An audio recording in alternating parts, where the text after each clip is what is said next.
दोस्तीच्या दुनियेतील राजा माणूस, सतत हसतमुख राहून आपल्या गोड स्वभावाने असंख्य मित्र परिवार जोडणारा दिलदार माणूस, युवा दिलो की धडकन माननीय बच्चू शेठ नागराळ यांना वाढदिवसाच्या मनपूर्वक हार्दिक शुभेच्छा। शुभेच्छुक निलेश मारणे युवा मंच विटा, ज्ञानेश्वरा बाशिंदे मित्र परिवार विटा, बच्चू प्रेमी मित्र परिवार विटा।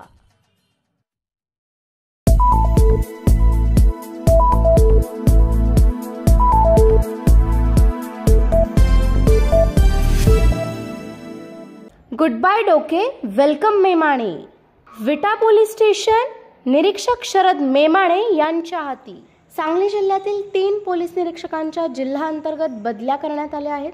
आटपाडी पोलीस ठाण्याचे प्रभारी शरद मेमाणे यांची विटा पोलीस ठाण्याच्या प्रभारीपदी, विश्रामबागचे पोलीस निरीक्षक संजय मोरे यांची सांगली शहर पोलीस ठाण्याच्या प्रभारीपदी, तर जतचे प्रभारी अधिकारी राजेश रामघरे यांची सांगली ग्रामीण पोलीस ठाण्याच्या प्रभारीपदी नियुक्ती करण्यात आली आहे। पोलीस अधीक्षक डॉक्टर बसवराज तेली यांनी बदल्यांचे आदेश दिले आहेत।